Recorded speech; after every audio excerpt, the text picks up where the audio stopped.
Tesla, once the undisputed leader in electric vehicles, has now been overtaken by a Chinese automaker that many Americans have barely heard of. These electric cars are kept out of America to protect you.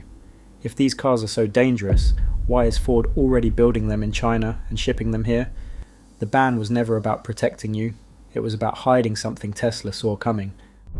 Back in 1911, a Bloomberg interviewer asked Elon Musk about a little Chinese company called BYD. Musk laughed on camera and said he didn't think they had a great product. 14 years later, nobody's laughing. In 2025, BYD sold over 2.2 million fully electric cars.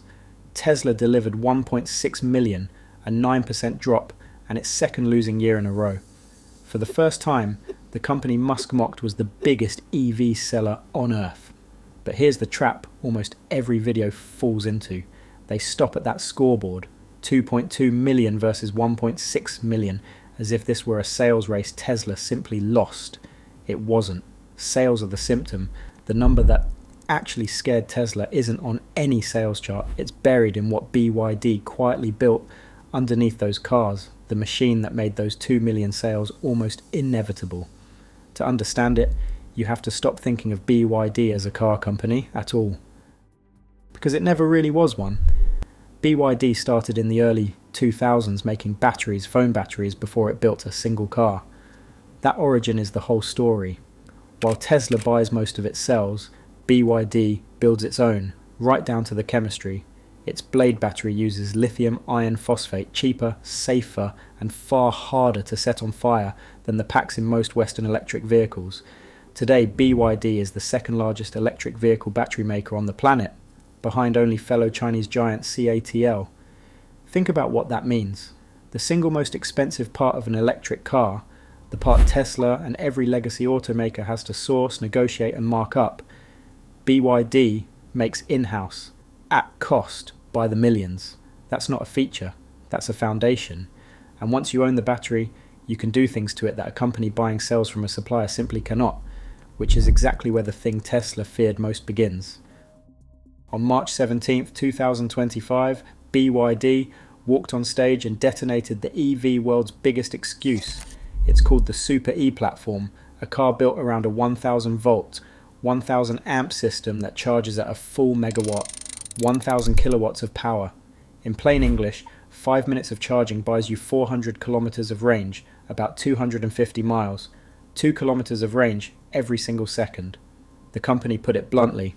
Their goal was to make charging an electric car as fast as pumping gas, and they basically did it. And they didn't just tease it on a slide, they launched it on 2 real cars you can buy, the Han L and Tang L, starting around $30,000.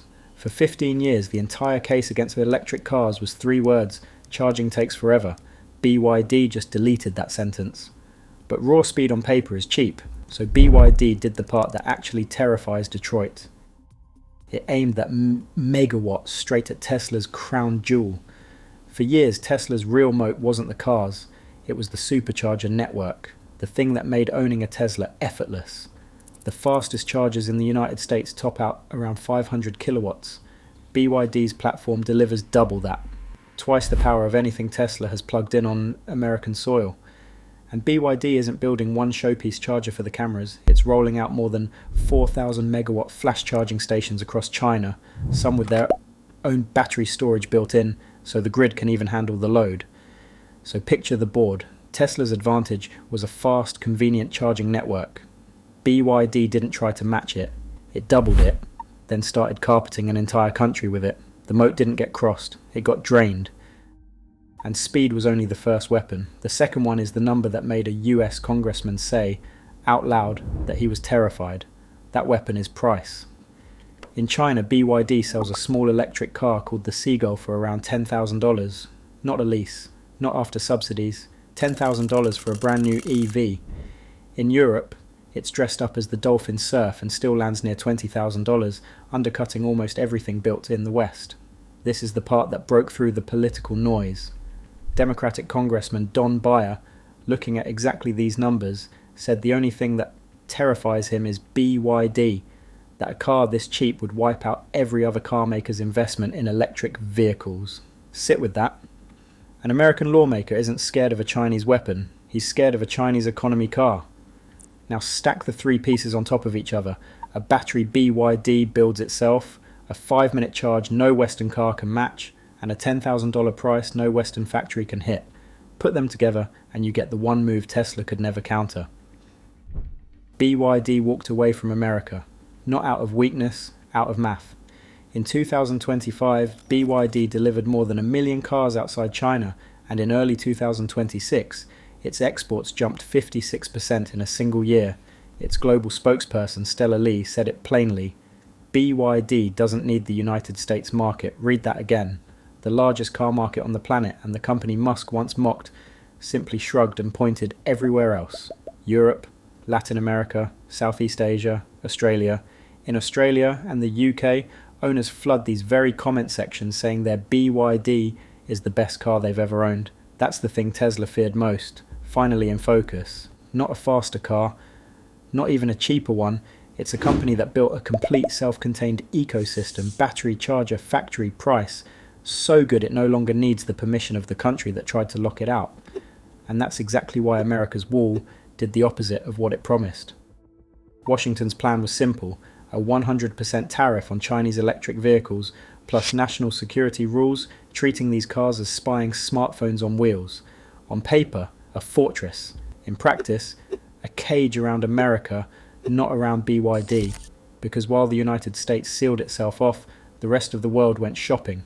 Look at Britain, which put no tariff on Chinese cars at all. Chinese-owned brands now make up roughly 1 in 7 new cars sold there, up from barely 1% a few years ago. The wall didn't stop BYD's rise. It just guaranteed America would watch it from the outside. And the audience sees the tell. Under these videos, the top comments aren't scared, they're skeptical, pointing out that Ford and GM already build cars in China and ship them home, that Windows and Google collect data too. The security story, they argue, is cover for a simpler truth, and that truth is the part Tesla can't say out loud. America didn't ban BYD because it was dangerous. It banned BYD because it was winning. A Honda executive, touring a Chinese factory, reportedly put it flat out: we can't compete. That's the quiet part. The tariff, the security memos, the ban, these aren't the moves of a country that's ahead. They're the moves of one that knows it's behind and is buying time. Tesla, meanwhile, made its own wound deeper. A Yale study found its sales would have been 67 to 83% higher without Musk's political turn. And to be fair, Tesla isn't finished. It actually outsold BYD again in the first quarter of 2026. This is still a fight. But the thing Tesla feared most was never a single gadget. It was the day a rival built an entire ecosystem so complete that the American market became optional, and the wall, meant to protect Tesla, became the thing hiding how far behind it had fallen. The wall didn't stop BYD, it just hid